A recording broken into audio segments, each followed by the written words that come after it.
شکر اصل میں ایک جذبہ ہے کہ جو کسی کے ساتھ اگر کسی نے خیر کیا ہو، بھلائی کی ہو، احسان کیا ہو، کسی تکلیف سے اس کو بچایا ہو، چھٹکارا دلایا ہو، تو ایک جذبہ پیدا ہوتا ہے انسان کے قلب کی گہرائی سے.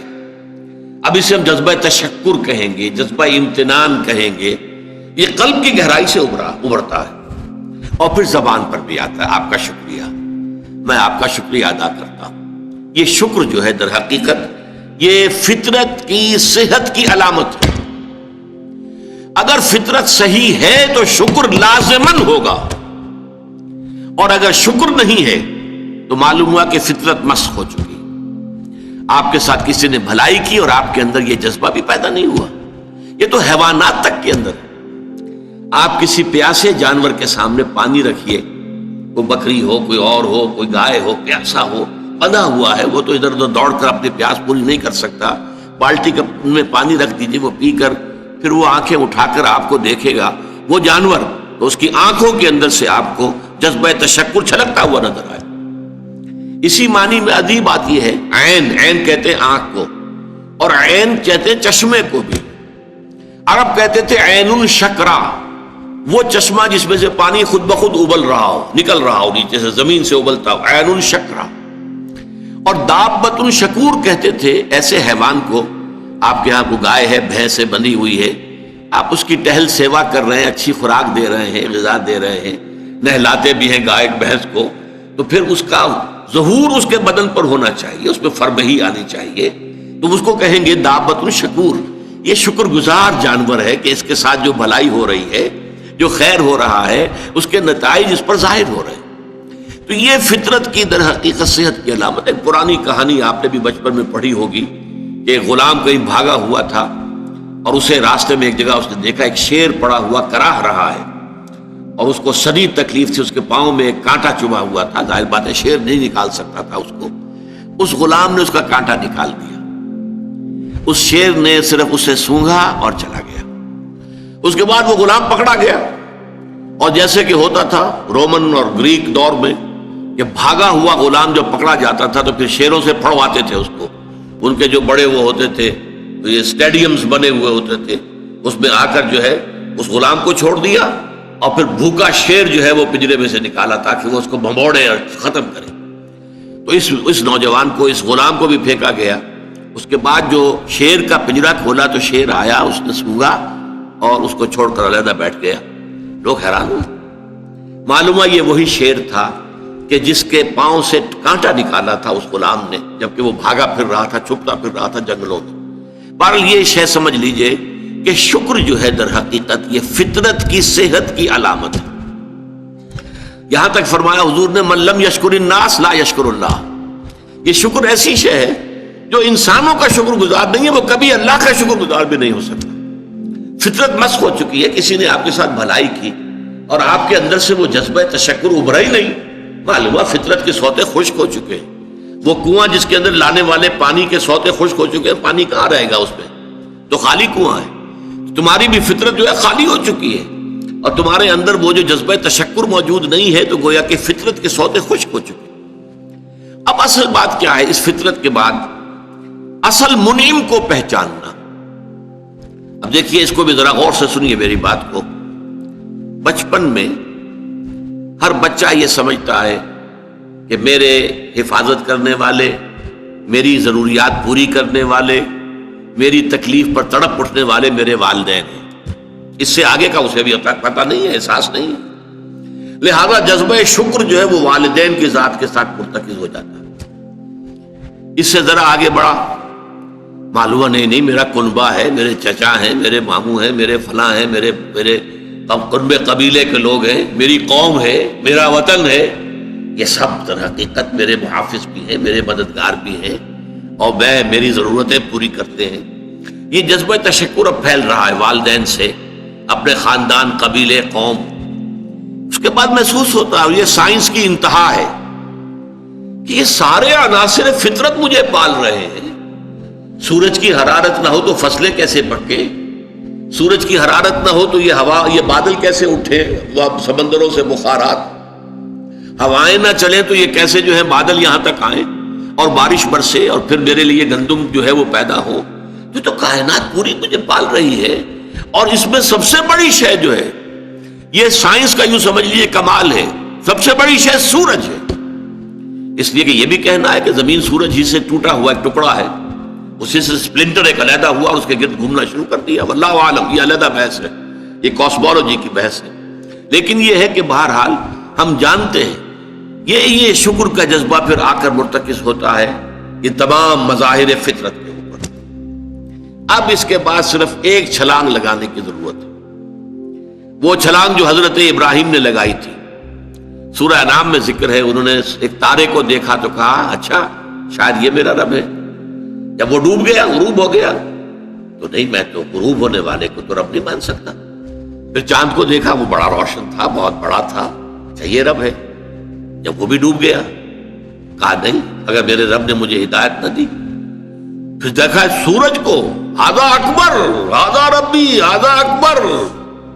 فلما افلت, پھر جب وہ بھی غروب ہو گیا تو پھر اس کے بعد جو چھلانگ لگائی انہوں نے کیا, انی وجہت وجہی للذی فطر السماوات والارض حنیفا.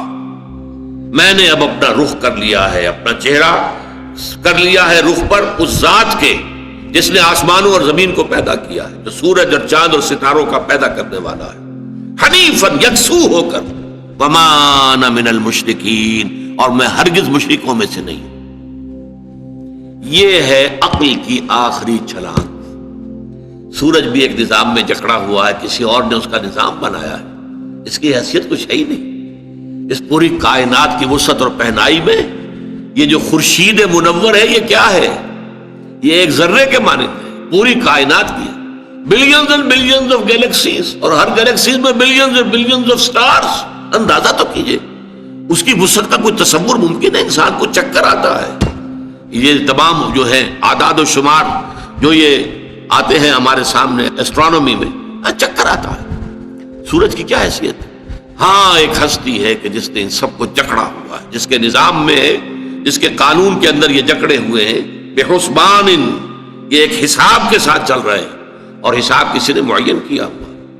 یہ ہے در حقیقت عقل کا کام, یعنی فطرت کی سلامتی, جذبہ تشکر. شکر کس کا؟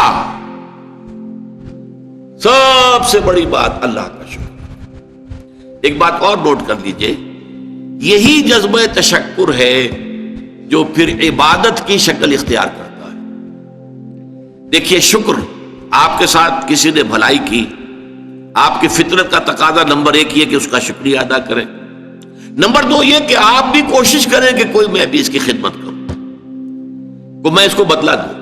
هل جزاء الاحسان الا الاحسان, بھلائی کا بدلہ سوائے بھلائی کے اور کیا ہو سکتا ہے؟ لیکن فرض کیجئے کہ وہ ہستی اتنی بلند و بالا ہو, والدین کی آپ کچھ نہ کچھ خدمت کر کے, کچھ کسی درجے میں جو انہوں نے بچپن میں پالا پوسا تھا, کسی درجے میں آپ اس کا جواب, اس کا بدلہ دے سکتے. بڑھاپے میں یہ ہے کہ انہیں فلا تقل لهما اف ولا تنهرهما, انہیں اف تک نہ کہا جائے, انہیں جھڑکا نہ جائے, ان کی اطاعت کی جائے, ان کی فرما برداری کی جائے. ہاں ناحق بات میں ان کی بات نہیں ماننی, شرک پہ مجبور کریں تو ان کو نہیں ماننا, ان کے حکم کو, لیکن باقی یہ اور چیزوں کے اندر ماننا. تو یہ سارا معاملہ یہ کسی نہ کسی درجے میں آپ نے اسے بدلہ دے دیا, اور جو بھی ہے. لیکن جہاں کہیں ایسی ہستی کا شکر ہے کہ جسے آپ کو بدلہ دے نہیں سکتے, سورج کو کیا بدلہ دیں گے, وہاں یہی جذبہ تشکر جو ہے جذبہ عبادت میں ڈھل جاتا ہے. ہاتھ جوڑ کے کھڑے ہو گئے سورج کے سامنے, ڈنڈوت کر رہے ہیں, سجدہ کر رہے ہیں. یہ کیا ہے, کیوں ہے؟ یہ وہی جذبہ تشکر ہے کہ اس سورج ہی سے ہمارا سارا نظام چل رہا ہے, میرا پورا وجود یہ در حقیقت اسی کے ذریعے سے اس کی ساری ضرورتیں اور سارے تقاضے پورے ہو رہے ہیں. یہی جذبہ تشکر ہے جو جذبہ عبادت کی شکل اختیار کرتا ہے.